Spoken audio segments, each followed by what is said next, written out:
Good evening, fans. I'm doing this video kind of late tonight. I'm sorry for the video difficulty. I had a video that went out, but I guess we had a problem with the video difficulties. Once again, welcome to Sports Night with Jorge. Once again, thank you so much. Those that have subscribed, give me likes and give me thumbs up. Continue to do it. I appreciate it. Pretty soon, I'll be streaming live. I'll let you guys know. I'll send out a schedule out there for the weekend and let you know when it's going to happen so we could interact. And on YouTube, I'm also on TikTok, just to let you know. I make my announcements there. Guys, I'm so excited with the Miami Dolphins. We're 2 days into the 2024 NFL Combine. And so far, they interviewed McDaniels today, and they were asking him and telling him about his actual draft picks and about Tua Contract. That's the most interesting one that I actually observed. When he was asked, he said that everything is looking good so far. Uh, it's a work in progress. It's not official. Unfortunately, it's not official. Um, let's see what happens, guys. There's a lot of stuff that Miami could do. I was looking also at their salary cap, and right now, actually, I'm looking at it online. 29 million over the cap. They could structure contracts. I look at some of the players here. Terran Armstead, they could save 11 million there. Look at Jerome Baker. They could save money there too. They signed Zach Sealer. That's the guy I'll tell you that, uh, it does worry me a little bit. They signed him last year. And then it leaves you Wilkins becoming a free agent or a trade bait. That's something that I'm hearing around too. They could trade him for a first round, second rounder to probably the Bears. You never know. In this league, you never know what could happen. But I was looking at that, or they could French tag him and franchise tag him. Sorry. If they do, then it's a possibility that Miami has a better chance of signing more players down the road. Another one that they could cut to is Keon Croson. I mean, he could be let go. We save money there too. So they got a lot of options. Miami does, and like I say, contract structure and all that. So, but let me tell you something about the Miami Dolphins. In 2024, I've been saying this in my previous podcast. They got a team, guys. They have a solid team. I believe they got a solid team. They have a great coaching staff. Okay. My thing is their chemistry. You know, if you want to say the Dolphins was underachiever last year, maybe you could say that. Maybe you don't agree with it because of the personnel they had, which on paper they were a Super Bowl team. But once again, that's on paper. Injuries, yes, I always talk about injuries. I can't stop talking about it because it's reality. It's there, guys. You know, but there's a lot of things that have affected this team. I think the pride, you know, and when I mean pride, I don't say pride in a bad way, but you want to break records in the NFL, and I'm not against that. It'd be nice to break records, but at the same time, you got teammates you got to play with. It's not about me, me, me all the time. I think the chemistry they had last year, bringing it to this year, okay, might help the Dolphins if the team can work together as not hearing the negative surrounding them, because that's what you hear from the media. You know how good Tua is going to be, Tyreek Hill, Waddle. You know, it goes further on. The big key for this team, I tell you once again, it's their offensive line. They need a solid offensive line. I don't think on defense they have a problem. I don't think they do. They might have little holes to covers. Yes, they might have little holes to cover there, but it's not a major thing.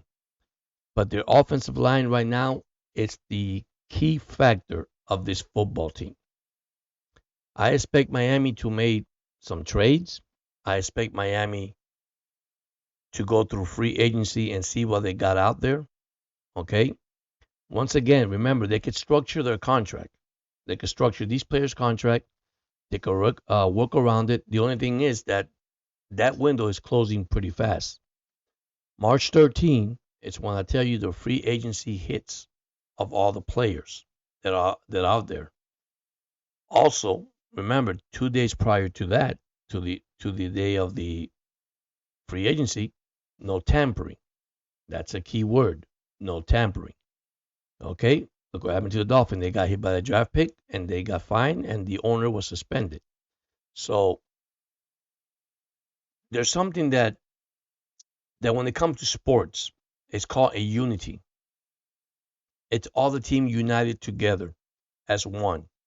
Now, I'm not saying that Miami didn't have no support each other. I think they had support with each other. I think the injury, they didn't expect these injuries to come at the end of the year once again. Okay, I think when the Denver game that they scored 70 points. After that, it was downhill. I think people already knew who were the Miami Dolphins. Remember, defense prepared for these games and these schemes about who they're gonna face. If you stop the main weapon from that team, okay, then they focus on one player, and that's Tua Tagovailoa. All right, guy, beat me with your arm, beat me with your legs, see what you could do. You know, and one thing I would like to see Tua this year do, and hope McDaniels will do it. And I know this is going to be a running team. That I told you also prior to my recording. They're going to be a running team. They're going to run the ball. Okay? They got so many good running backs. They could run the ball.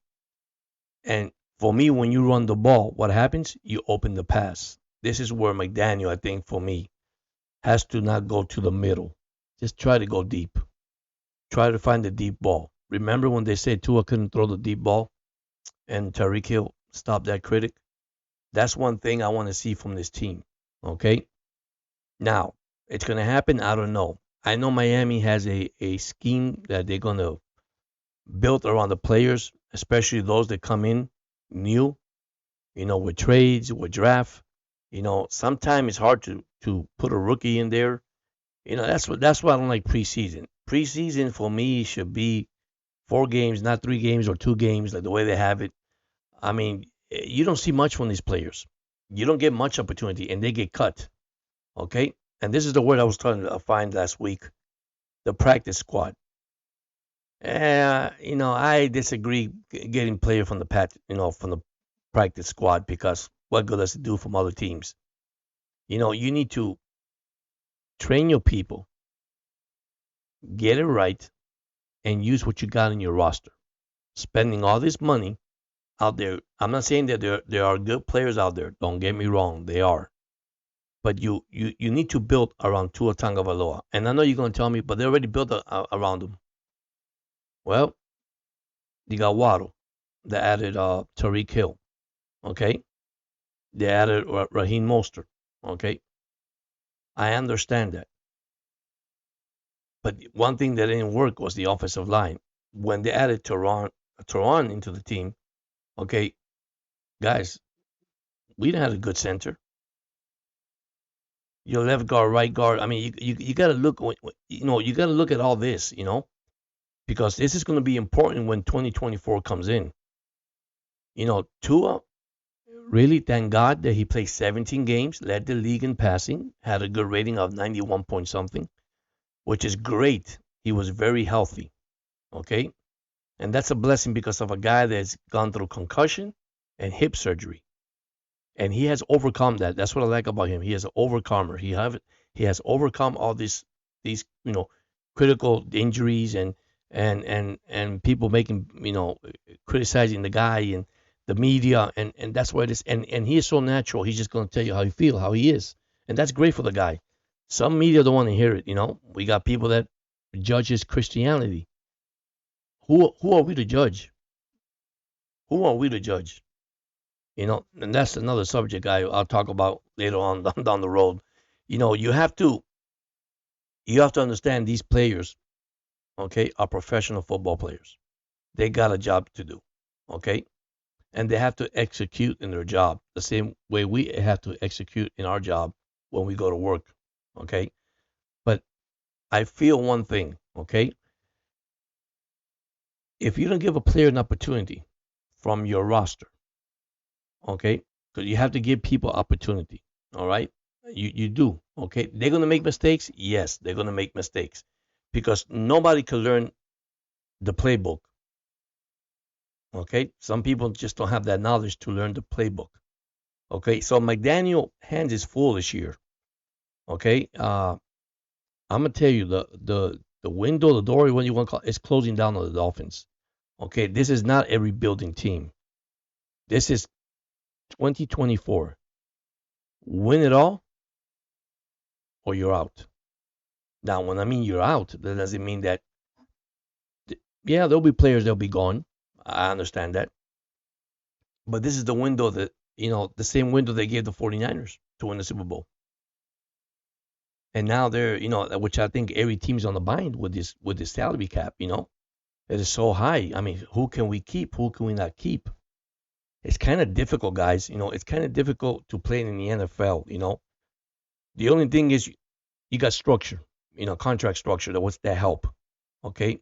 You got free agency, you got draft. You can build around the team, which is great. But let's focus back on Tua and Coach McDaniel. Okay. I think this is a good quarterback relationship with Coach. I really do. Okay. I do credit McDaniel for actually teaching Tua Tagovailoa. Tua with flow here was not going to make it. Was not going to succeed. Put him on the bench. I mean, I know we have Fitzpatrick, Fitzmagic, and I'm glad that Fitzmagic told Flo, "Yeah, it's the guy time. It's his time." But once again, when the draft came that year, Greer wanted Tua and Flo wanted Justin Herbert. It didn't happen that way. Okay. And let's close that chapter. I don't want to talk about it. I still have arguments with people telling me I believe Herbert is still better than Tua. Well, I don't believe it. I'm gonna tell you why. Tua has one more game than Herbert. Now I know what you guys gonna say. Yeah, but Herbert had Tyreek Hill. No, he didn't have Tyreek Hill. He had Waddle. He had Gesicki at that time. Hill just got into the league. So let's clarify that. Okay? But let me tell you something. One thing Tua didn't have a running back. Herbert did. Herbert had a great running back, a great tight end. Actually a Hall of Fame tight end. So I mean, let's not do comparison. And then another thing, a pocket passer. I don't think Tua's a pocket passer. One thing I can tell you the truth, I'm not a lefty quarterback guy. I never liked a lefty quarterback guy. Don't ask me why. I'm not. I mean, I know Young was good. Kenny Stabler. I mean, I could go on, and it's just that I'm not a fan of it. But Tua proved me wrong this year. I mean, he proved me wrong. I mean, I saw things say, wow, it's amazing how he throws on the run and all that.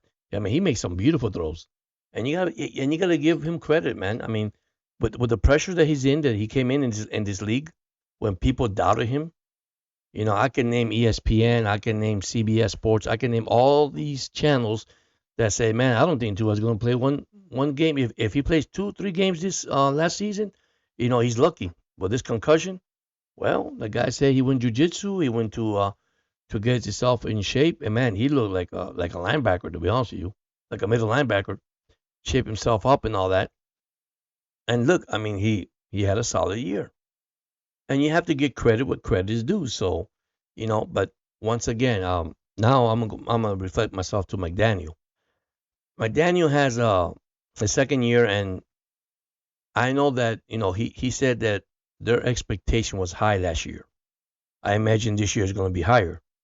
because everybody goal is to win the Super Bowl. Everybody goal is to be a champion. But I'm gonna tell you the truth. Everybody has to be on the same page, not only one individual. Everybody has to be on the same page, and that's kind of difficult too. Uh, but I think McDaniel admits learning these 2 years that he made mistakes. He's human. Who doesn't make mistakes? I know we get mad as fans looking, oh my God, 3rd down and 1 or 4th down and 1. Instead of going for the field goal, he went for it and they stop him. You know, once again, the game that really hurt this team was against the Tennessee Titans. You know, and we had Vic Fangio as our defensive coach. You know, what changed this team when Ramsey came back? I told it to everybody. Now I'm not taking no credit away from Vic Fangio. Okay, he's gone. Okay, so let's see Weaver. What Weaver could do with this lineup, with this young lineup, because that's a good thing of the Dolphins. They're a very young team, so they're gonna be a good team. That's why I have no worries on that part. Where I have more worries on the offensive line. But going back to McDaniel, McDaniel learned from his mistake. In the combine, he was asked one of the guys about, what you have learned, and he said it. It is tough to win in this league. It is hard to win in this league. Making decision callings, things that you have to improve coming to the 2024 season. And I think McDaniel, for me, I think he's a head coach. People don't think he's a head coach. He's a funny guy. He has a good character, a good sense of humor, and that's what you need in coaching, man.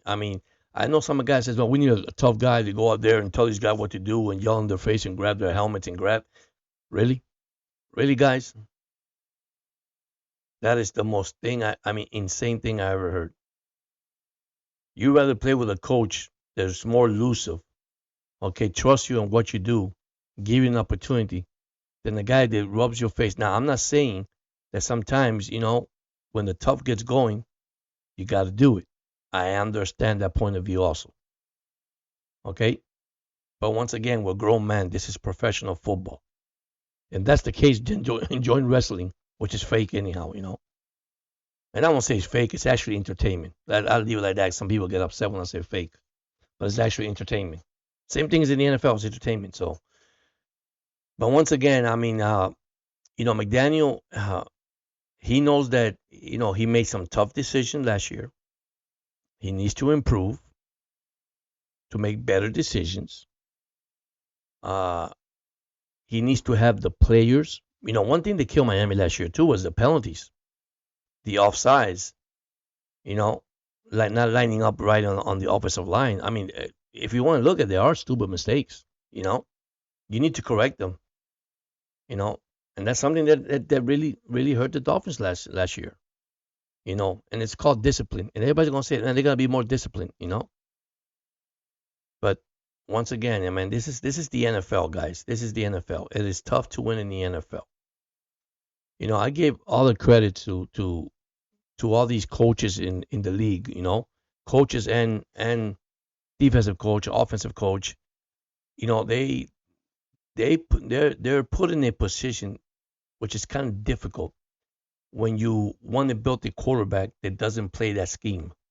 It's kind of hard both ways, both sides of the ball, defense and offense.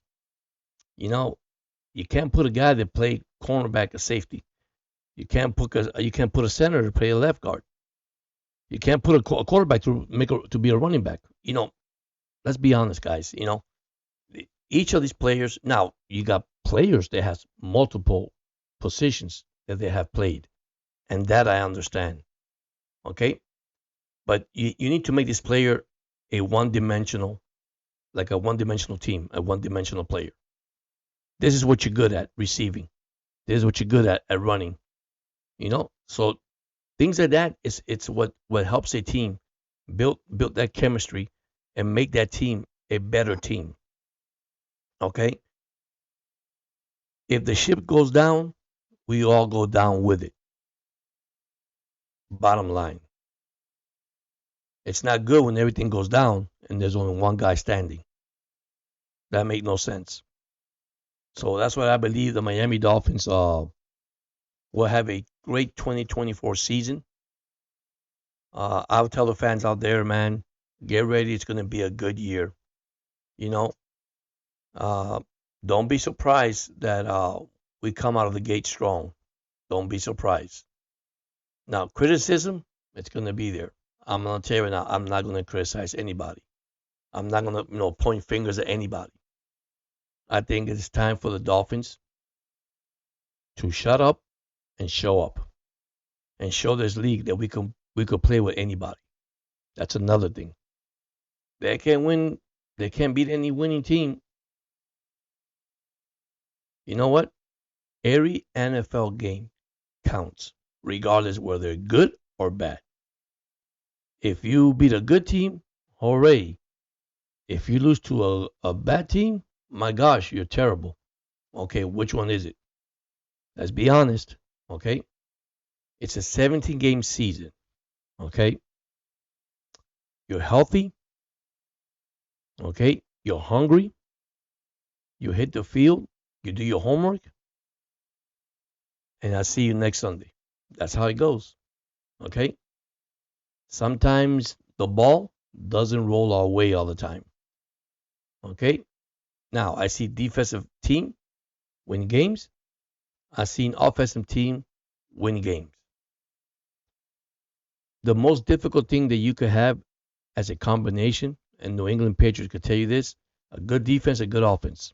Okay? San Francisco could tell you that too. And I'm talking about the past, not now. Good defense, good offense. Miami, years ago, good defense, good offense. I mean, you have that combination, you have a long way to go. I mean, you could go as long way as you want, you know. And once again, every team has a goal, and it's to win the Super Bowl. But how do you get there? Once again, with your 53-man roster. And that starts with your quarterback. You know, elite quarterback. What do you call an elite quarterback? That's my question I want to tell everybody. Make your comment. What makes you feel what is an elite quarterback? A winner? A guy that comes in the clutch? Okay? The guy that makes the right decision? Or all of the above? You know, there's some quarterbacks that have all of the above, and there's some that don't. And they still do pretty well in this league. You know, so. But anyhow, once again, thank you for you guys subscribing. Once again, thumbs up, the like, the review. I love you guys. Once again, I'm gonna leave you with a good positive note. If you're pursuing a dream, don't give up on your dream. Go for it. Don't make nobody stop you of your dream. With God, everything is possible. Trust me, it's possible. The reason why I'm here today doing this broadcast, this sports podcast, okay, because I'm gonna say it again. On New Year's Eve, I was sitting in my man cave. I do have a man cave. And God told me, do this. Have fun with yourself. Enjoy. You love people, George. And I do. I love all you guys. I really do, man. You know? And when God gave me the opportunity, I'm encouraging you right now at this time that whatever you want to do, whatever your dream is, go for it. Don't give up. Don't give up. There's always an opportunity. I know you might say, well, sometimes the door closes, the window closes, and I can't get there. Keep fighting. Keep going to the end. You know, they always says at the end of the tunnel, there's a light. See, I want to reach that light. And once I reach that light, I know I made my goal. And trust me, you'll make also yours. Thank you once again for watching tonight. You guys have a blessed night. Take care, everybody. See you tomorrow. Goodbye.